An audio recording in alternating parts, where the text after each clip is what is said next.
Okay, gee, we need questions. This is a great little armrest here. Comfortable. It's nice to sit down finally. Yes, our first question. You said you recently started to experiment with ice cream flavors on the Italian ices, or is that something you've been doing for a while now? Oh, a very long time. Okay, so all my life. Okay, which one? Could you choose one that was the biggest surprise at how good it was, and then one that just absolutely does not work at all? Yes, I can. Mango was the biggest surprise. And quite frankly, I Rice Company, letter I and then Rice, R-I-C-E, and Rod Oranger, is the best mango I've ever had. The problem with mangoes over other fruits is they're scarce. They seem to only last a few days, and there's about 6 or 8 varieties of them. So you can't consistently have the same ice. And you know, I hate to compare us to a fast food place, but like McDonald's. But when you go into McDonald's, you know what you're getting. It may not be your quality hamburger, but whether you're in Istanbul or Saigon or San Diego, it's going to be the same product. And so the problem I had with the mango, making it myself, was it was incredibly inconsistent. And you can't have people saying, "Oh, that restaurant was great last month. I don't know what went wrong this month. They must have cut their costs." Which is everybody's fear to have said about them, because we are all facing higher costs. That was the best. The worst, of course, is world famous, and I'll just touch quickly. It was my Sharknado Italian ice. And there's a shark up behind you, a blow-up shark. I had one of my employees, as I was talking about Sharknado, that was when all the movies were coming out, Sharknado 1, 2, 3, 7, 8, Sharknado New York. He threw that shark into the audience, and everybody screamed, and it got the effect I wanted. I made a blood red cherry Italian ice, because sharks bite and then you got blood. And I looked at the shark. It was around Halloween. And here comes the important part. Yeah, sharks have thousands of little tiny pointed teeth, and I looked at them, and we were nearing Halloween. I thought they look just like what do they call it? Candy corn. This will be great. I'll make this blood red Italian ice with candy corn in it. We made it. It was delicious. Everybody loved it, fresh out of the machine. I said, this is going to take over the world. You can have the recipe for free, no residuals, no nothing, just have at it. 2 weeks later, the phone calls come in. Hi, this is the law firm of Dewey, Cheatham, and Howe, and we have a client who is planning to sue you for 3 broken teeth from freezing the Italian ice, the Sharknado Italian ice, and those little candy corn turned into rocks. And you couldn't bite through them, you couldn't do anything. We took that one down real fast. So that was my worst ice. Acai is surprisingly good. You can take some flavors. You can form, Charlie's House of Italian Ice, and you can also do Charles's Gourmet Sorbet under a different label, and it's the same stuff, but lemon, cherry, grape, orange, chocolate, mango, Italian ice, kiwi, mango, papaya, apricot sorbets. And the only difference is the price you can get for them. One you put in a little squeeze cup and you eat it from the bottom. The other one you put into a champagne glass and serve it for dessert at a restaurant. It's great. Speaking of restaurants, I've been promoting pints for a very long time because they saved the industry during the COVID years. Businesses were closed, but we could run out pints to people. Having pints in your store where you've got either a display freezer or just a simple Sears chest freezer and a sign that says take out pints. We don't hand pack them, we fill them at the Emery Thompson, put the lid on them, turn them upside down in the freezer so when they open it, it's perfectly full, and they're frozen to 10 below at least. You couldn't scoop it with a hammer and chisel. I run into your store because I know you sell pints, and on the way home I want to grab a mint chip for myself. I've got the girls, the golden retrievers in the back. It's Florida, the engine's running. I can't go into the public supermarket and leave the dogs in the car, but I can run into your store, put 2 pints up on the counter. The server comes over, says, you want a receipt? No. You want a bag? No. Slide your card. And I'm out in 40 seconds. Took the same idea, and you'll always buy 2, because I bought my mint chip, but I better bring home coconut for Paula, or, hey, Paula, look what I bought for myself. And she's thinking, where's mine? So it's $7, $8, $9 a pint. We don't care what the cost is. We're going to just charge it because people want it. It's like Jeff says, it's a treat. It's a reward. And I'm always going to buy 2. I have to buy one for my spouse, so I just spent $18 and didn't even blink. So I'm now thinking the way Paul and I go out to restaurants, and we go not to name brand places, we go to little holes in the wall with 25, 30 seats, and the food changes every couple of nights. They're fantastic. And at the end of the menu, we never take a dessert home because we know we have ice cream at home. But most people don't take it. They spent not their money. They're not worried about the money. They're worried about, I feel full and I got to cut back. I don't need to eat dessert. I'm really blowing my diet just being here. 2 hours later, they're going to be eating ice cream. But if the server at that time is saying, I'll go get your bill. Oh, by the way, on the back of the list of desserts, chocolatey desserts, if you turn it over, here are some pints that we sell for take-home. We have this wonderful lavender chocolate chip ice cream. We have this, what was yours? The orange? Orange cranberry. Orange cranberry sorbet, fantastic. And would you like us to, you want to pick a couple of flavors and we'll just put it on your tab? Sure, I've already spent $80. What do I care about putting on another $18 of ice cream? Because I know full well in 2 hours I'm going to be hungry. And so now I've got to take out frozen dessert from the restaurant. The restaurateur has upped his menu by $18. The waitress, host or hostess, gets a larger tip because the dollar value went up. Everybody wins. And it's a great addition to your business. Other questions? So, Yes, sir. so in looking into going into business, one of the problems I've run into is just supply issues, and even something as simple as getting the mix delivered. We live out in the middle of the country. Where? In Georgia, Where? Eatonton, Greensboro area. Tell me in relation to Atlanta, south? Yes. No problem. I've found places that can get mixed, but if you're thinking of, is it Greenwood? Yeah, that's They don't fine. deliver out to us. Okay. Even dairy mix is going up there now. Yeah, but my question is if we can't find one, is there a machine that we can make our own mixes with? Oh, gosh. Yes, That you would there recommend? There is. It can be. It's a simple machine. It can be a logistical nightmare because you might have the federal government, looking over your shoulder. Okay. But yeah, it's called Micro Dairy Designs. Okay. And Micro Dairy Designs, I believe they're in either Maryland or Delaware. You can always call me and I'll get you the phone number. The president is Frank Kipp, K-I-P-E. And Micro Dairy Designs makes pasteurizers down to as small as matching up with the CB350 countertop and large enough to handle the 24 quart. So yeah, you can do it. Since your background, unlike the rest of us, is chef, you're more likely to be able to get away with making your own mix than the average person. Okay. Because it's inherent in your training that they know to trust you. You may have used the French pot method in a restaurant where you're boiling it. They know that you know what you're doing. The rest of us are having enough trouble dealing with just sanitizing the machine.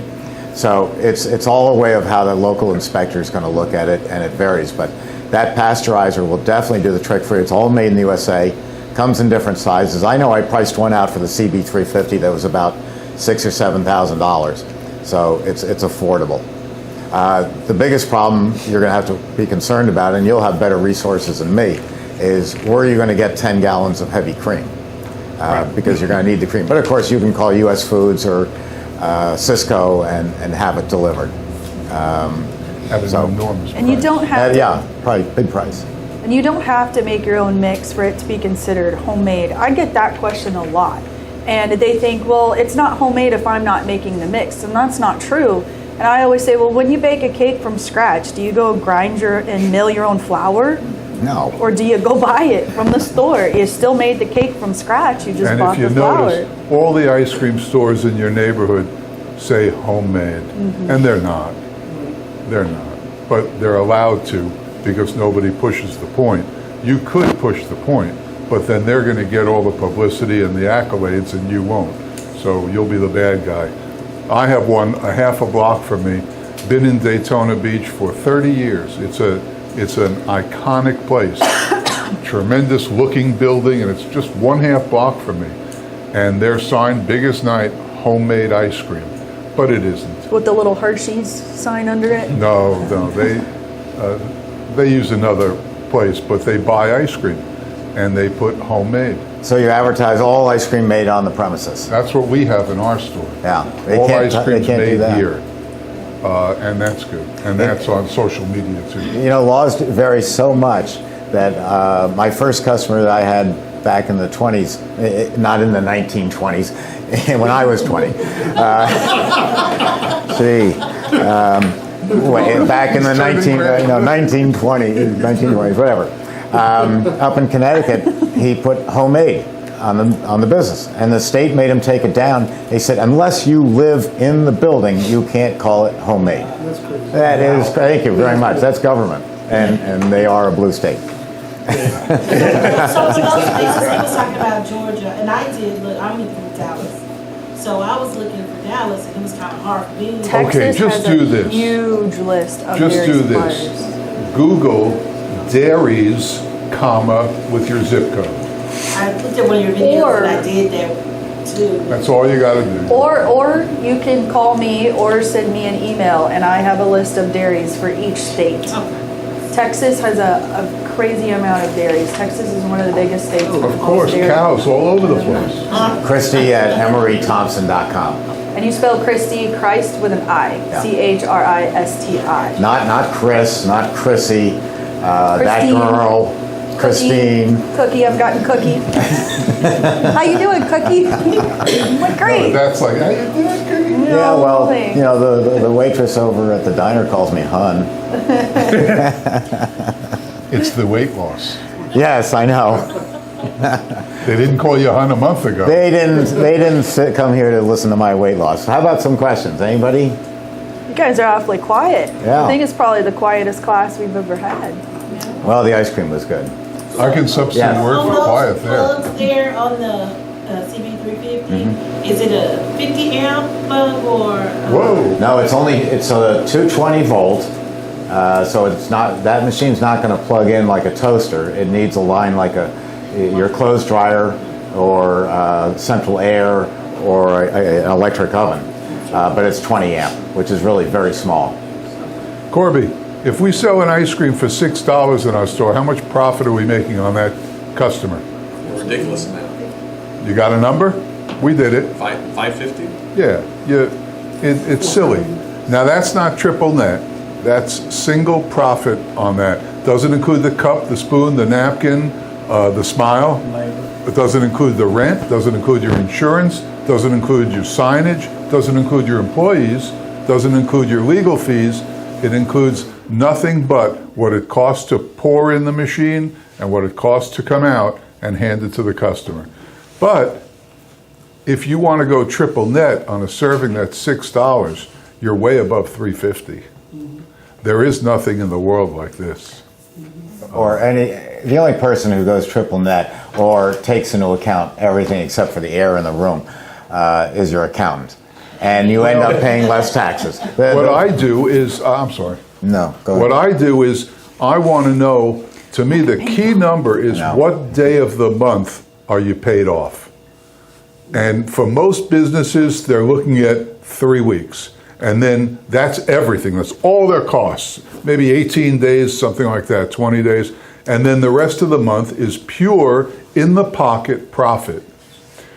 In this business, once you get rolling, and I mean 4 months, 6 months, you'll be working on 10 days, 11 days payoff for your whole month. So that means you've got almost 3 weeks. Every customer that walks in that hands you $6, that $6 goes right to your pocket. And that's a phenomenal business. Don't think this is like selling tires or consulting for a computer company. This is insane money. It's ridiculous money. And the best part of it is you're going to have fun making it. This is a blast. When you walk around your store, you're going to hear this. There's the owner. That guy's the owner. He's the owner. That's a big ego thing too. You feel good. And you're in a community, you're in your neighborhood, you're making money, you got a business for your kids, you got a business for your spouse, your grandparents can work part-time doing the register, if you trust them. You got a business that'll go on and on and on. And it's ice cream. And I recommend you sell it at $5 a cup, tax included. How many ounces? 12 ounces. 12 That's a- ounces that's for a $5? We're $4 for 4 ounces. I Yeah. understand. That's I a lot. understand. Holy smokes.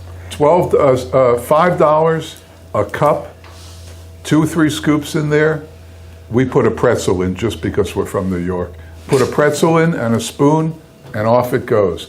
$5, taxes included. And why is tax included?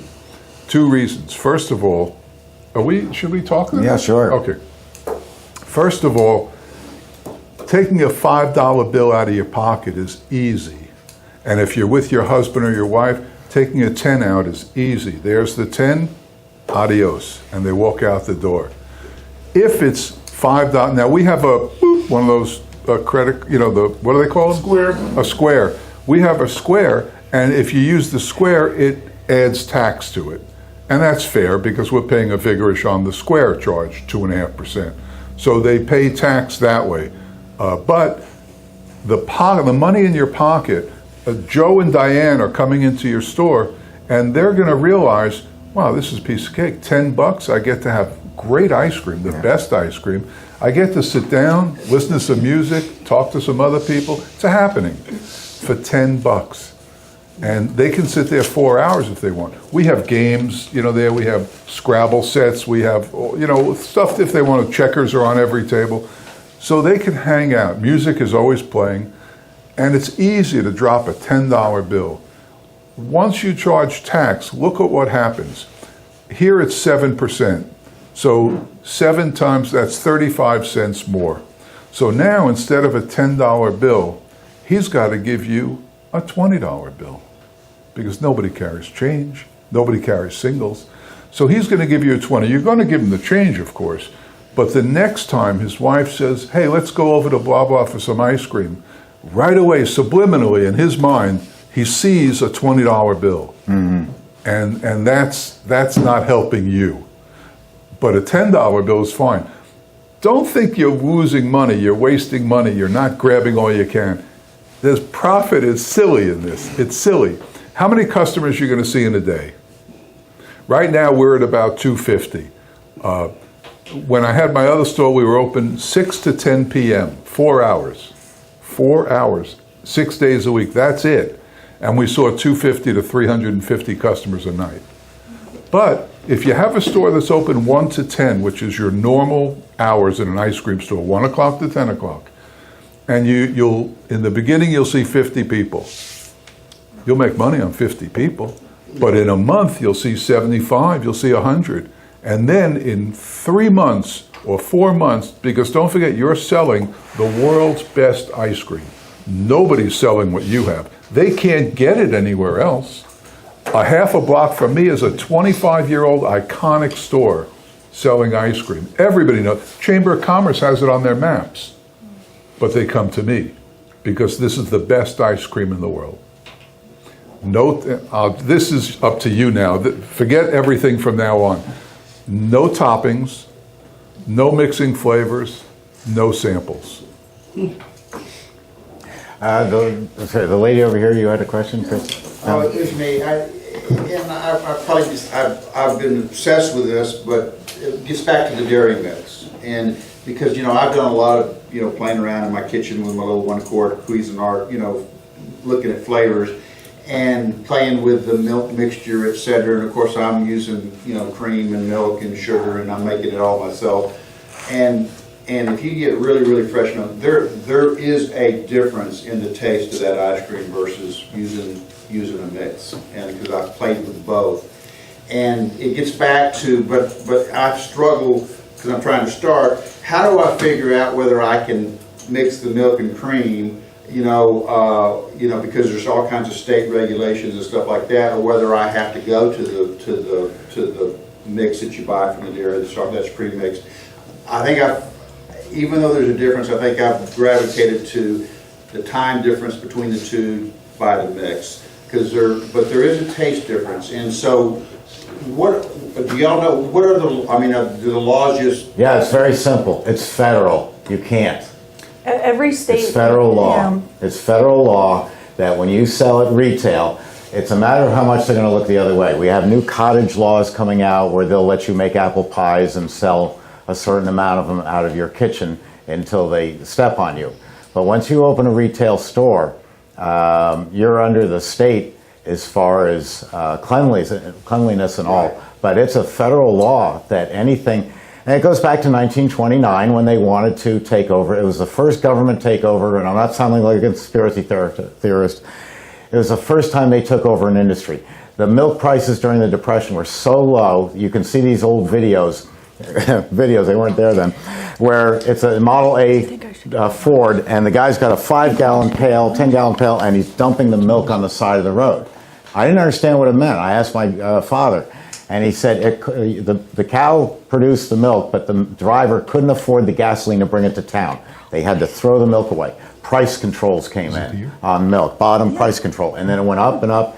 They control the dairy industry.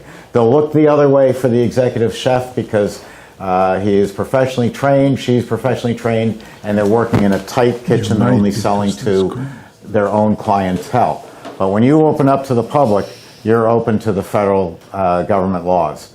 And they may not fine you for 10 years, they may not fine you for 10 months, but they'll say, if you want to keep doing what you're doing, you have to take this makes no sense, already pasteurized milk, already pasteurized cream, powdered skim milk, and you have to put it together and repasteurize it.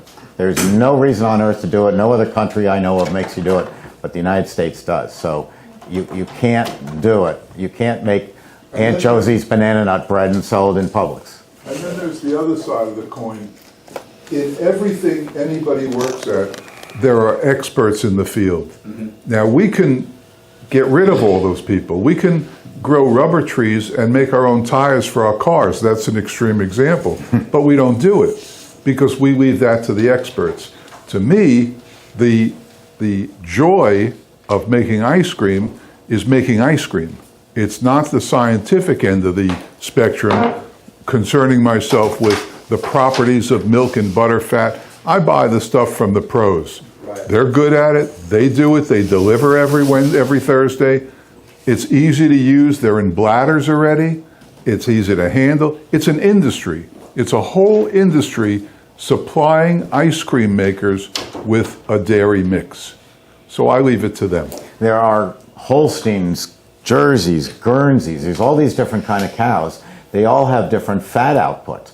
And it varies between winter and summer. This is more knowledge than I can hold or need to know because my McDonald's theory goes right out the window. Where is your consistency? In Florida, years ago, we had a little tiny producer of orange juice. It was called Donald Duck. And oranges start in November and go all the way till March. In November, they're awful on the tree. They're really bitter. In February, they're fantastic. Minute Maid will mix November, December, January, February, March. Donald Duck was so small, they sold what they had in November. It was awful. It got a little better in December. We all held out till February and then went out and bought 10, 15 cans of frozen Donald Duck because it was pure orange juice at that time. Same thing with the cows. It varies. And the kiss of death for any food business is, it used to be so much better before they opened up that second location, which is crazy. They brought in another ice cream maker and it's just not the same.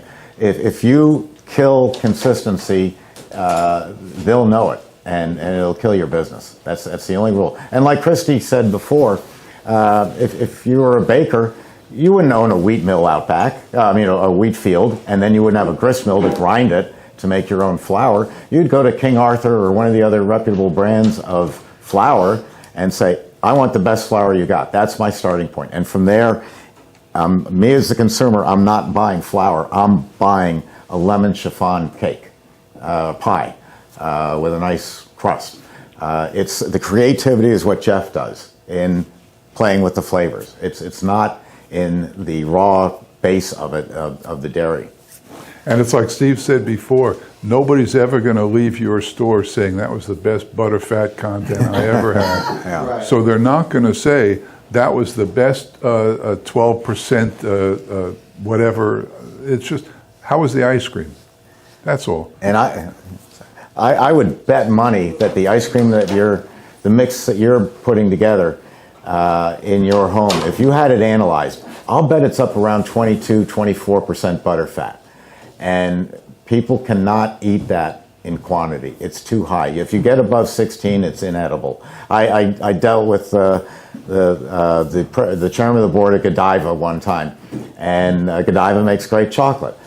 They wanted to make a 22% butterfat chocolate, and they went to Penn State. I sent them down to Penn State to get the formulation. It was put together for them. We ran it in the Bronx factory, and within an hour, everybody was sick with Montezuma's Revenge, including, and it killed the stray cat. The fat content was just too high. You don't know what your fat content is, but I'll bet anything, if you're pouring that cream, you're way above norms that people can take. You know, there's whiskey and then there's grain alcohol. Whiskey tastes great, grain alcohol, forget about it. It's just to get you drunk. So now, in starting out, where we're playing on the recipes, how do we know what butterfat content, a percentage to use? You know, I mean, so now do we buy these different blends and try them? I mean, what's the recommended? Well, that's a good question. Most dairies that supply you with the mix will offer you a choice of 10%, 12%, and maybe 14%, maybe 16 also. But I would say, well, what I did, I started at 10 because that was, you said that's the minimum for calling it ice cream. Yep. I started with 10 knowing that I had an Emery Thompson that I could regulate the speeds. So I wasn't that concerned with getting higher butterfat. Anyway, the crux of this story is I was using 10, loving it. My ice cream was great, building a great reputation. And then one week, the delivery guy said, we didn't have 10, so I brought you 12. This is a true story. I made a batch with the 12, and I didn't like it. I immediately tasted it, and it was too gummy. And I spilled it out. And I didn't have ice cream mix for a week. But that's just me. Most people will make 12. 12 is fine. Probably not a great chasm between 10 and 12, right? No, and I have 3 rules that I use. If I was back up in New York, I have several dairies to choose from, but I had Hortzman Mix and Cream back then, and I had Panza and Sons. And so I get both of their 14s in, equal ones, and I do a taste test, a blind taste test. I make vanilla ice cream without the vanilla, sweet cream ice cream. And I taste it, and I decide between these 2 companies, which one do I like? That's the first criteria. What do I like? And then the second criteria is the price. Well, maybe the Panza is 25 cents a gallon more than the Hortzman Mix and Cream, but I like it so much, I'll go with it. And then the third one, surprisingly, is do you like the people who are selling it to you? Because they're going to get about 30 or 40,000, maybe more a year from you. And do you like them? Vito Panza, if we were having a bad winter and sales weren't good because it was freezing rain, we didn't get snow, we got freezing rain, and nobody wants to go out. Vito would say to the customer, I know you're having a bad January, so what we'll do is pay half your bill and we'll double up your bill in July and August and you can make it up then. The other company would send Bruno out to break your kneecaps and demand the payment right away. Well, who do I want to work with? Someone who says, we'll take care of you, or the other one says, we're going to break your kneecaps for not paying the bill. It's an easy choice. You could also bring in a couple of different fat contents. You could bring in a 10 and a 12, and I swear I couldn't tell the difference. But if it makes you feel better, bring them in, do the blind taste test. And don't ask your friends. They love everything you do. Everything you do is, oh, Steve, I love it. It's great. That's the first month. The second month, it's, Steve, it's wonderful, but I think you need to add a little more vanilla. And the third month of getting free ice cream, it's, Steve, can't you make anything other than vanilla? We're sick of it. That's when you start getting the real answer. So don't ask your friends, ask your own taste buds. You sell what's good to you, but price, taste, and do you like the people? That's my criteria. And call us. Christi's got a list of all the dairies we know. It's not everybody, but it's a real good starting point. In the United States, in the lower 48, you can get mix. Yep. So how many different flavors do you carry, and how many of those are consistent versus coming up with something new that you would serve the customer? Oh, that's a good question. Did you make my pistachio? No. I have about 25 flavors at all times. And I would say that it's crazy, but I would say 20 of them are must-haves. Probably all 25 are must-haves. We used to have 40. And then, the guys working there, they were working too hard, because you work harder with more flavors. You got to keep making ice cream more often. And I told him, take some off the board. I mean, he had stuff, for kids. He had special ice cream, cereal and bubble gum and cotton candy. And I said, get rid of them. And well, what are the kids going to do? I said, kids, ice cream store, hello, So he started paring them down. And just yesterday, I noticed, yesterday, I noticed that there are fewer flavors on the wall. Because, like Steve always says, somebody comes in, no mint chocolate chip? No, I'm sorry, we don't have it this week. We'll bring it back maybe next week. Oh, do they turn around and walk out?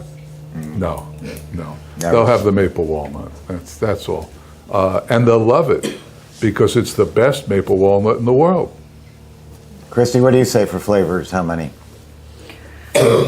I think you should stick with 20 or less, to be honest. I think 22 or 24 would be good, because that's what goes into a dipping cabinet. I know you don't use those, you use chest freezers, that's different. But those that do use a dipping cabinet, you have your even numbers that you can use. We've certainly gone down. There's no more Baskin-Robbins 31 that we're doing, because it just gets too confusing. And as I said earlier in the day, I contend that everybody knows exactly what flavor they're going to buy when they first walk in. Everybody's got their favorite. It's only the kids running around. And as Jeff says, don't ever give samples, because one person will say, well, would you like to try this? And then you just slow down the line. Well, the next person in line, me, heard that. Well, hey, I want to try that one too. And now you've really slowed down the line. I personally like somewhere around 12 to 16 flavors, because those are the sizes of dipping cabinets, and then put in a flavor of the week. It's great for social media. I mean, our whole business has changed because of what Christi did here over the last 4 years of getting us involved in the 22nd century, 21st century, whatever this is, and using social media. But being stuck in 1920. We were. And it really is a great way to advertise for free. It's incredible. And so if you put up a flavor of the week, it's fantastic. Yeah. And also, out of your flavors, again, going against what you say, I do truly feel that you should have a dairy-free option, at least 2 dairy-free options. There's a lot of people out there that have, a little boy or a little girl or even them own self that can't have dairy. I need a tissue. I know, poor thing. But Meadowvale makes a fantastic dairy-free mix. I don't know if anybody talked about that yet. There's Mommy's Gelato, which is a powder, and then there is... Also excellent. It is. It's very good. I like the Outrageous. That's my favorite. And then Meadowvale has one that comes in a traditional bladder that looks just like that. My husband actually prefers that over normal dairy. It's quite delicious. And the Outrageous has a fantastic shelf life. It can be shelf stable. It can ship anywhere, so you don't have to worry about any of that. It's very cost effective. Meadowvale is a little more on the higher side due to being a bladder. But you have many options to offer dairy-free, so definitely do it. And I disagree with both of them.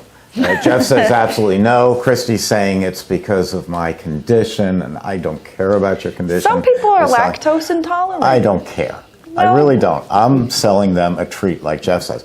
I do it because the age group of 21 to 39, which we call the millennials, or call it anything you want, literally call up here and say, I don't like cows. I don't like dairy. I don't like that they're farting, putting methane gas, excuse my language, into the air. I think it's outrageous that they're milking this poor cow, pulling on its udders every day at 4:30 in the afternoon. And me being a New Yorker says, hey lady, you try going for 8 hours without going pee and see how you feel. Trust me, thank you for laughing. It goes nowhere with them. But that is their feeling. And they're not buying it because of lactose intolerant. They buy it because they like the taste of it. And they like the idea that it's dairy free. And there's 85 million of them. There's 72 million of Jeff and I. I'm not turning away an 85 million audience. Times change.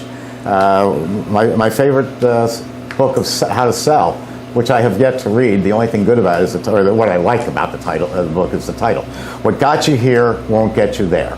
So what got us here up to 1999 won't get us there in 2022. And I feel that two flavors. One guy called up and he said, Steve, that's the last time I talked to you.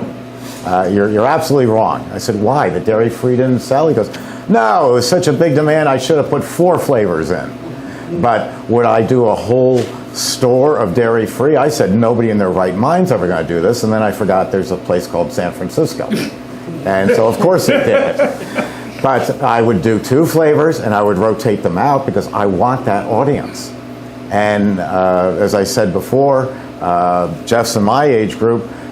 Eating high-fat Haagen-Dazs gets a little tough on the gut as you get older, and you try this dairy-free and you find it's highly digestible.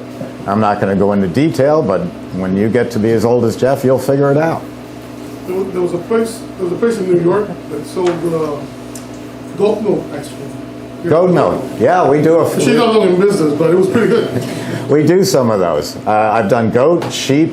We also did buffalo. Buffalo is a higher fat content than a cow is. I just don't know how you milk them. It's got to be very carefully. When you do the dairy-free, does the dipping temperature in the cabinet have to be different than your other ice creams, like with Italian ices? In a normal ice cream cabinet set at 6 degrees, it will harden up a bit. So what I do is if the desk in front of you is your dipping cabinet and it's wrapped in coils of refrigeration, it may be set at 6 degrees, but the 4 corners are colder because the refrigeration's going this way and then that way. So that corner is colder. You go into an ice cream parlor and you see the server easily scooping a high sugar content, really almost to the point of soft, and over here scooping one that is really hard. It's because the owner doesn't know to put the high sugar content ones in the 4 corners of the cabinet. Same thing with the dairy-free. Put it in the center of the dipping cabinet, or if you have an Italian ice cabinet, which is even warmer, put it in the 4 corners. So yeah, a little bit warmer, but no problem there. And since they're not eating any added sugar, they're not going to eat a sugar cone you're going to put in a dish. And charge more. Costs at least $1 more to make per, not per serving, but you'll make a nice extra profit at $1 higher than your ice cream or your ices. Yes? With the mixes, we're from Texas. How long, what temperature do you have to store them in if you're going to keep them for a couple days? Your mix? Yes. Refrigerator. Just in your refrigerator? Okay. Yeah, they'll be shipped About and 10 then days. and you can freeze them because we freeze our bladders and they freeze solid and they'll last for a long time frozen. And then once you take them out, we just lay them on the counter, or you could put them in the fridge, and about over 4 days it'll thaw out on its own. Just be sure to, I like to laugh because I call it smack, wiggle, and jiggle it. Roll the bladder around and make sure there's no frozen chunks in the middle. Because Texas is like Florida, really hot. Yeah. So we're planning on doing Italian ice the first summer. Great. First summer. Wonderful. So with the Italian ice, how many flavors can you get in an hour? And second to that part is how can I mix them to make a swirl? The Italian ice takes longer to make because of the high sugar content. So it's on the CB350, it's 13 minutes as opposed to 8 for ice cream. On the bigger machine, it's 18 minutes as opposed to 8 minutes. So we can get 2 big tubs, You get 6 gallons 2 of an those hour. big tubs, 2 of the big tubs every half hour. It says 6 gallons out of the 350? 3 gallons, sorry. Oh, 3, I was gonna So it say- does 1.5 gallons per batch. All right. And I then- think, I'm sorry, go ahead. No.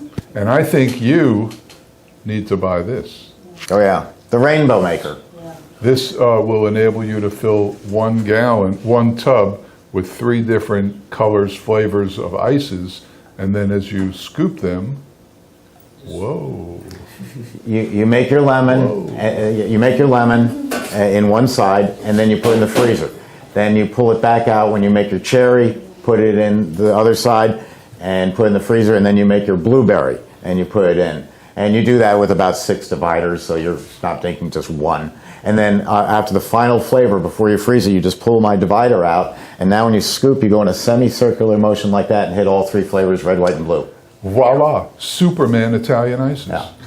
And it What is you 6 might be gallons. talking about is what you're seeing now is right now there's a guy on the video and he's got little ribbons. And I talked to them. I said, how do you do it? And they said, yeah. Well, I have You're not I have a Steve. great way of getting, I can get information out of people. They're called Bruno and Knuckles. He uses little scoops. If you watch the video, you're going to see lines going down. And you take a little scoop and you put it on, and then another one, and another one. At least that's what I was told by my source. So it's very labor intensive. He didn't tell me exactly. I heard from a close source. Well, that was my theory too. I was like, you gotta be doing little scoops. Yeah. Because it's I real. said that's too much work. So yeah, it is, and they're all made in advance. It's not made fresh. It never shows it being made. But I'll give it to them. They're really cool. They're very cool. And you can bet the soft serve people are trying to figure out how can we make 6 dividers coming out of one soft serve, because they can do vanilla and chocolate with a soft ice cream machine. So they're trying to figure out probably now how to do 6 or 7 of them, which would be really cool. But soft serve machines aren't made for Italian ice. It kills the drive system. So with an Italian ice, would you prefer a dipping case or a deep freezer? Dipping case. Dipping case. Dipping cabinet, Set. chest freezer. All right, well. Well, we said the same thing. here's the But thing. chest freezers are a lot more affordable than a dipping cabinet. You can go pick one up for $800 versus a couple grand for a dipping cabinet. In Jeff's theory of you don't have to look at it. I'm a visual person. I want to see what I'm picking. Not everybody's like that. Now, if I couldn't see what I was picking, I'd still buy something anyway. I'm a food truck owner, so Yeah. So when my customers leave with my product, they Yeah. don't see it in the front. No, they See don't. What I'm saying? So chest I freezer. can see what he's saying. A chest would work. Yeah. When they walk away with that product and they see it, that's the first thing they do. Yeah. Is where you get that from. So they I'll meet you. I'll meet you halfway on both of them. Christi and I and Mike are experimenting with a new device we found. $35. Basically, what it does is you can take any chest freezer, $600 chest freezer, as opposed to $2,500 for a dipping cabinet. Nice difference. And that chest freezer is set for 15 below to 0. That's its range. That's not going to help us on Italian ice because we're up at 16. When you put up your Christmas lights for outdoors, you put them all up and then you plug them into a timer that then plugs into the wall. And that timer turns your lights on at dusk and then turns them off at 1 in the morning when no one's around, or whatever you set it for. This thing we're looking at is a timer that's basically doing that. The chest freezer is set at 10 below to 0, which doesn't help us. You plug this device into it, set it for 16 degrees, and now it doesn't work like a thermostat. It just shuts the power off to the box. And then when the temperature probe realizes it went from 16 up to 17, it turns the power back on, just like your Christmas lights. It's so easy.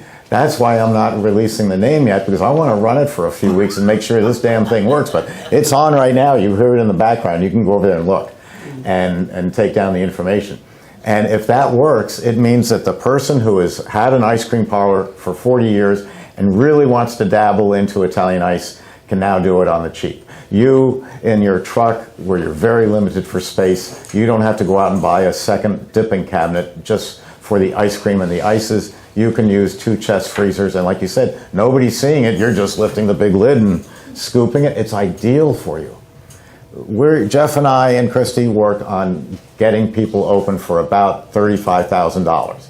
No, that's not the signs and it's not the hats, but the equipment itself. We used to be $110,000 to $180,000, and now I got to make fun of Jeff. has told me all his life about how he doesn't do sprinkles, doesn't do butterscotch swirl, doesn't do sundaes, any of that stuff. But then all of a sudden, he's got karaoke, and he's got this entertainment, and he's got that. At 900 square feet, you're not going to have room to do all that peripheral stuff. Just sell ice cream and ices, and we got a break for lunch. Okay, Thank God. okay. Because I was about to hang myself. It's right over there. Help yourself. A full, big lunch. Go ahead. And leave a little room for dessert. Oh yeah, we got more desserts.